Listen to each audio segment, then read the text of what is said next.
राधे राधे। माँ भारती फाउंडेशन के online portal पर आप सभी का हार्दिक स्वागत है। मैं गोविंद सिंह। आज कक्षा 12 हिंदी अनिवार्य का अपना प्रकरण है अलंकार के बारे में चर्चा करते हैं कि अलंकार है अपना 12th हिंदी अनिवार्य में कितने अंक का है? अंक 2 का है। कि अलंकार का शाब्दिक अर्थ होता है आभूषण। अलंकार का शाब्दिक अर्थ क्या होता है? आभूषण। आभूषण का कार्य होता है क्या बढ़ाना? सौंदर्य बढ़ाना। अलंकार का शाब्दिक अर्थ होगा आभूषण। आभूषण का कार्य है सौंदर्य को क्या करना? बढ़ाना। सौंदर्य को बढ़ाना है। अब अलंकार है ये दो शब्दों से मिलकर बना है अपना अलम प्लस कार से। कि अलंकार शब्द दो शब्दों से मिलकर बना है अलम और कार से। अलम का अर्थ होता है शोभा और कार का अर्थ हो गया करने वाले, अर्थात क्या करने वाले? शोभा करने वाले। और शोभा करने वाले क्या होते हैं? अपने आभूषण। और आभूषण किसका बढ़ाते हैं? सौंदर्य। किसको? शोभा को। अब आभूषण कौन पहनता है अत्यधिक? स्त्रियां। आभूषण अत्यधिक कौन पहनता है? स्त्रियां। कि जिस प्रकार एक औरत की अब आभूषण पहन रही स्त्रियां, ये उनकी कौन सी शोभा बढ़ रही है? बाह्य शोभा, नहीं कि आंतरिक शोभा। कौन सी बढ़ रही है? बाह्य, यानी बाहर का दिखावा बढ़ रहा है। तो जिस प्रकार एक स्त्री की बाह्य शोभा आभूषणों से बढ़ती है, उसी प्रकार काव्य की बाह्य शोभा। किसकी बाह्य शोभा? काव्य अर्थात कौन सा खंड? पद्य खंड। कि काव्य की बाह्य शोभा बढ़ाने वाले किसको? गुण धर्मों को। कि काव्य की बाह्य शोभा बढ़ाने वाले गुण धर्मों को क्या कहते हैं? हम अलंकार। तो अब ये निश्चित हो गया कि अलंकार केवल काव्य भाग में होते हैं, अर्थात पद्य भाग में। गद्य में क्या नहीं होते? अपने अलंकार नहीं होते। तो इसकी परिभाषा है काव्य की बाह्य शोभा। काव्य की कौन सी शोभा? बाह्य शोभा बढ़ाने वाले गुण धर्मों को अलंकार कहते हैं। कि काव्य की कौन सी बाह्य शोभा, यानी बाहर का जो दिखावा है उसको क्या करेंगे? बढ़ाएंगे। और बढ़ाने वाले जो भी गुण धर्म है, अब चाहे वो शब्द के आधार पर हो चाहे वो अर्थ के आधार पर। तो अलंकार का शाब्दिक अर्थ हो गया आभूषण। अलंकार शब्द दो शब्दों से मिलकर बना है अलम प्लस कार से। अलम का अर्थ शोभा, कार यानी करने वाले, अर्थात क्या करने वाले? शोभा करने वाले क्या होते हैं? अपने आभूषण। आभूषण कौन पहनती है? स्त्रियां। कि जिस प्रकार एक स्त्री की बाह्य शोभा, यानी बाहर का दिखावा, आंतरिक तो कोई शोभा बढ़ती नहीं आभूषणों से। जिस प्रकार एक औरत की बाह्य शोभा आभूषणों से बढ़ती है, उसी प्रकार काव्य की बाह्य शोभा बढ़ाने वाले गुण धर्मों को ही क्या कहते हैं? हम अलंकार कहते हैं। अब आगे बात करते हैं अलंकार के भेद। कि अलंकार के भेद, अलंकार के भेद। अब अलंकार के भेद अपने कितने हैं? 3। अलंकार के कितने भेद हैं? 3। नंबर 1 सौदा अलंकार। सौदा अलंकार। नंबर 2 है अर्था अलंकार। और तीसरा है सौदा, अर्था और तीसरा कौन सा? अपना ओविया अलंकार। कि अलंकार के कितने भेद हो गए अपने? 3। पहला सौदा अलंकार, दूसरा अर्था अलंकार और तीसरा है ओविया अलंकार। अब नंबर 1 अलंकार की बात करते हैं, अब सौदा अलंकार की। कि काव्य में जहां चमत्कार, इसमें काव्य में जहां चमत्कार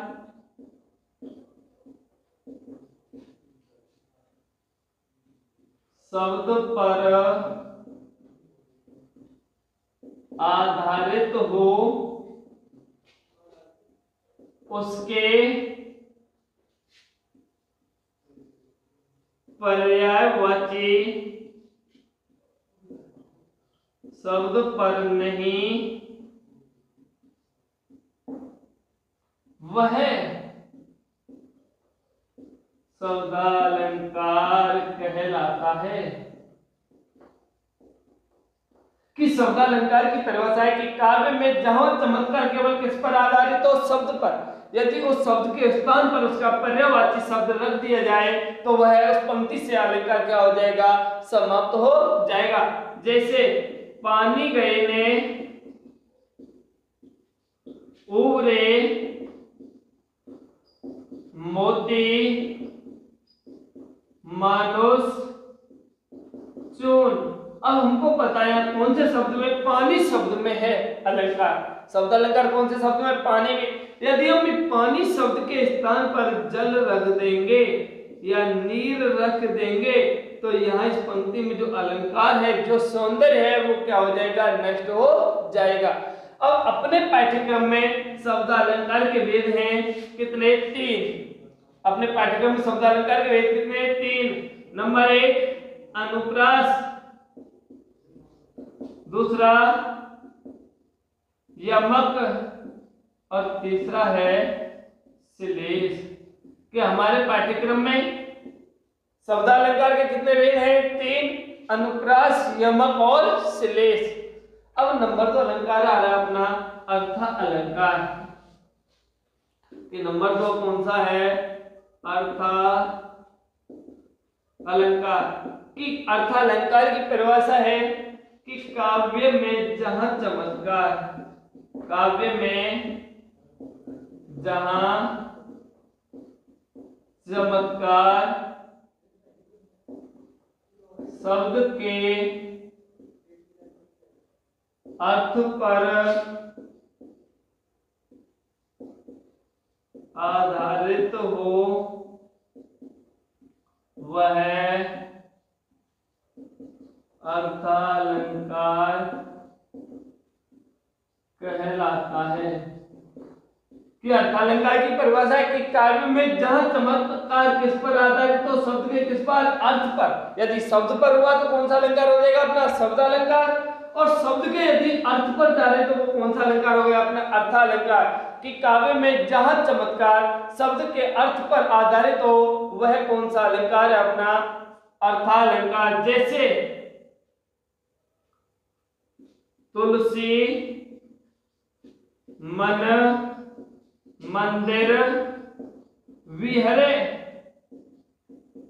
तुलसी मन मंदिर विहरे। कि तुलसीदास जी कह रहे कि वह ईश्वर तो मेरे, अब ईश्वर का निवास हम कहाँ मानते हैं, मंदिर में। कि वह ईश्वर तो मेरे मन रूपी मंदिर में। अब किस पर गए, मन रूपी मंदिर, अर्थ पर गए। विहरे ने क्या करता है, निवास करता है। कि तुलसीदास जी कह रहे हैं कि वह ईश्वर तो मेरे मन रूपी मंदिर में क्या करता है, निवास करता है। तो काव्य में जहां चमत्कार शब्द के किस पर गया, अर्थ पर आधारित हो वह कौन सा है, अर्थ अलंकार। तीसरा अलंकार है अपना ओविय अलंकार। तीसरा कौन सा है, ओविय अलंकार। ओविय अलंकार कि ओविय अलंकार है, ओविय का अर्थ होता है दोनों। ओविय का अर्थ क्या होता है, दोनों। दोनों कौन कौन से, शब्द व अर्थ दोनों हैं। अब दोनों है अपने शब्द व अर्थ। कि काव्य में जहां चमत्कार, काव्य में जहां चमत्कार शब्द व अर्थ दोनों पर आधारित होता है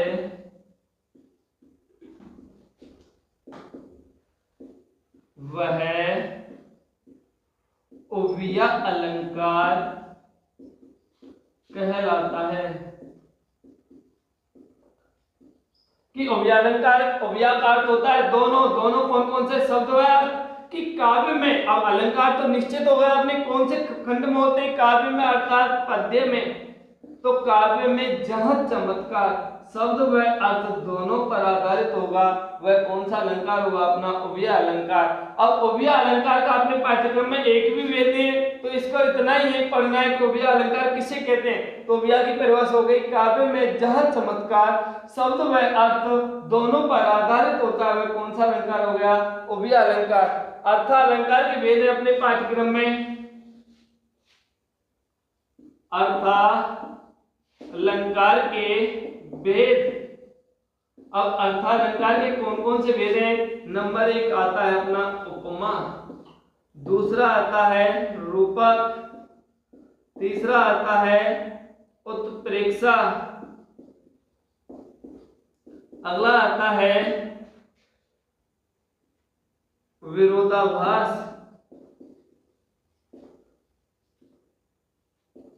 और अगला आता है 5वां उदाहरण अलंकार। कि अर्थालंकार के 5 भेद हैं: उपमा, रूपक, उत्प्रेक्षा, विरोधाभास और उदाहरण। अब हम बात करेंगे शब्दालंकार का भेद है पहला, नंबर 1 अनुप्रास अलंकार। अब अनुप्रास अलंकार कह रहा है, इसकी परिभाषा है या इसका परिभाषा को कहते हैं हम लक्षण या पहचान, एक ही बात है। अब इसका लक्षण है काव्य पंक्ति में जहां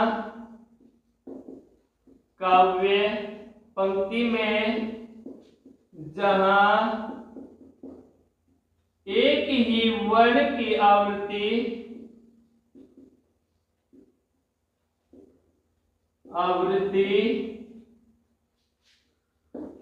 दो या दो से एक ही वर्ण की आवृत्ति 2 या 2 से अधिक बार एक ही क्रम में हुई हो, चाहे उनमें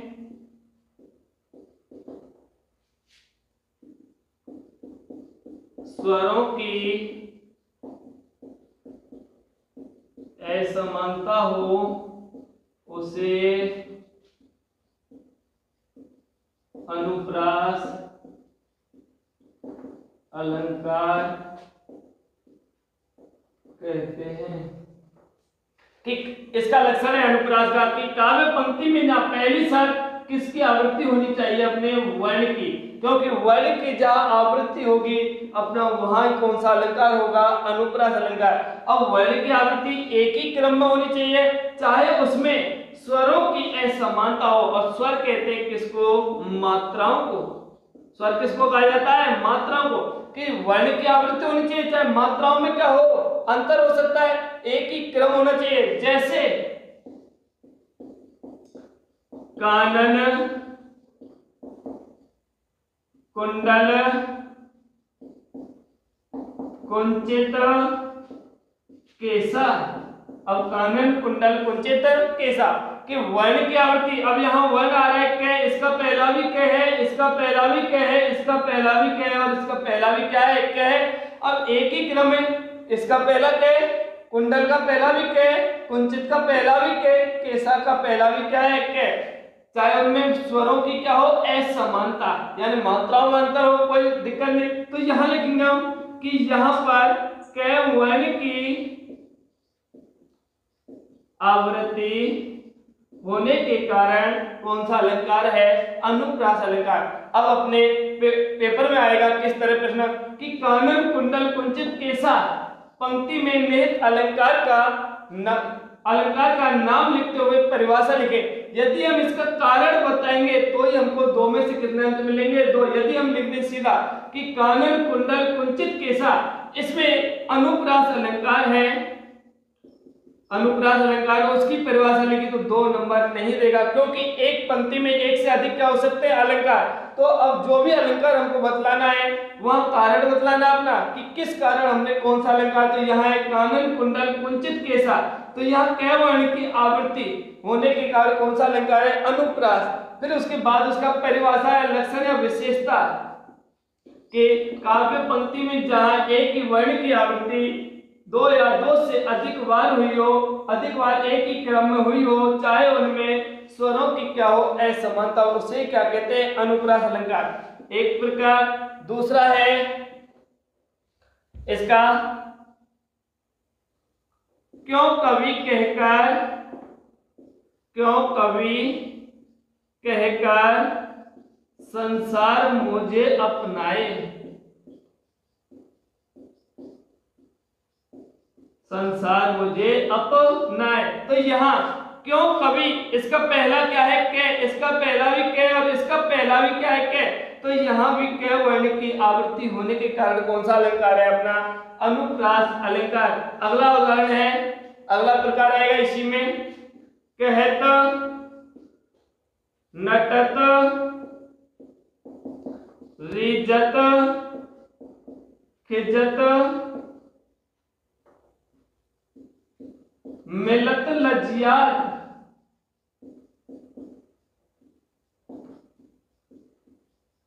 अब यहां देखो, इसका अंतिम तय है, इसका अंतिम तय, इसका अंतिम तय, यानी एक वर्ण कौन सा अपना तय, एक ही क्रम में चल रहा है और एक वर्ण की आवृत्ति एक ही क्रम में, चाहे 2 बार हो या 2 से क्या हो अधिक बार हो, चाहे उनमें सुमात्राओं की क्या हो असमानता हो, वहां कौन सा होगा अनुप्रास। तो यहाँ तय वर्ण की आवृत्ति होने के कारण भी कौन सा है अपना अनुप्रास अलंकार।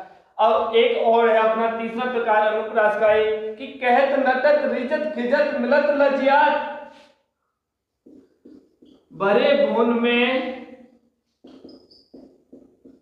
करे ने नहु सो बात। अब देखो इन दोनों पंक्तियों का अंत एक समान हो रहा है कि इसका, इसमें क्या बच रहा है आत और इसमें भी क्या बच रहा है अपना आत। यदि 2 पदों का अंत एक समान हो रहा है अर्थात तो कांत हो रहा है, तुक के साथ क्या हो रहा है अंत, वह भी अपना कौन सा अलंकार होगा अनुप्रास अलंकार। अगला है नंबर 2, अपना नंबर 2 अलंकार है यमक। यमक अलंकार कि यमक का शाब्दिक अर्थ होता है जोड़ा। यमक का शाब्दिक अर्थ क्या होता है जोड़ा। अब जोड़ा किसका होगा शब्दों का, जोड़ा किसका होगा शब्दों का, और जोड़े के लिए कम से कम कितने होने चाहिए 2, कम से कम कितने होने जरूरी है 2। तो 2 या 2 से अधिक, इसकी परिभाषा है, इसका लक्षण है कि काव्य पंक्ति में जहां, काव्य पंक्ति में जहां कोई शब्द या शब्दांश 2 या 2 से अधिक बार आए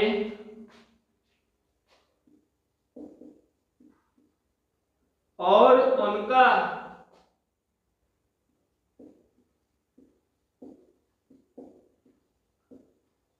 प्रत्येक बार भिन्न भिन्न अर्थ निकले,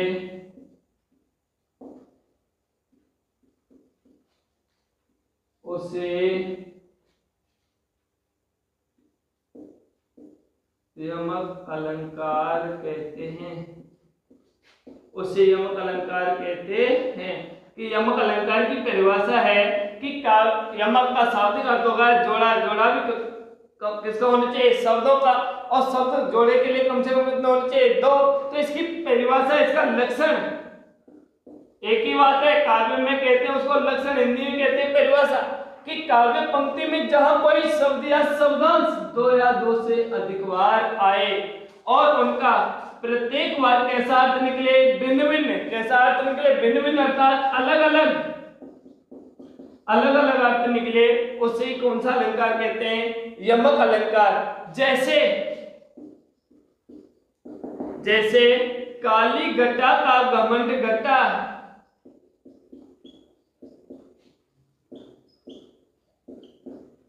काली घटा का घमंड घटा।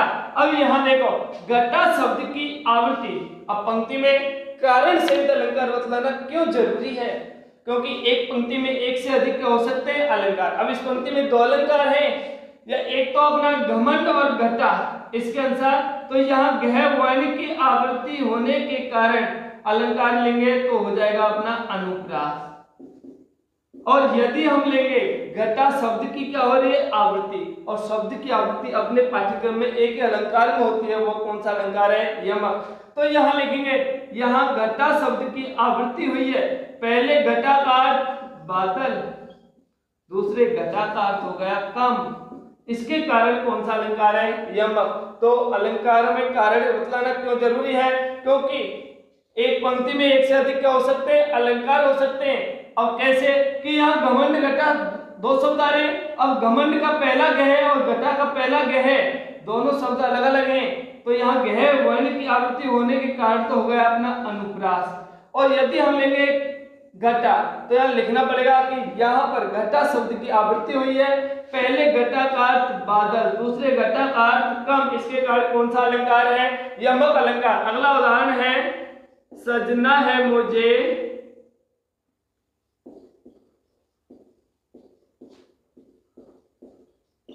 सजना के लिए,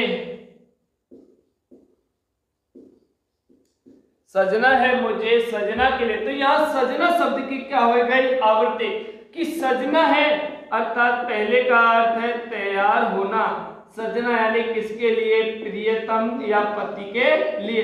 तो यहाँ लिखेंगे यहाँ सजना शब्द की आवृत्ति हुई है, पहले सजना का अर्थ तैयार, दूसरे सजना का अर्थ प्रियतम, जिसके कारण कौन सा अलंकार है यमक। अब क्यों माना है, क्योंकि काव्य पंक्ति में जहां कोई शब्द या शब्दांश दो या दो से अधिक बार आए और उनका प्रत्येक बार के अर्थ निकले, भिन्न भिन्न अर्थ निकले, उसी कौन सा अलंकार कहते हैं यमक अलंकार।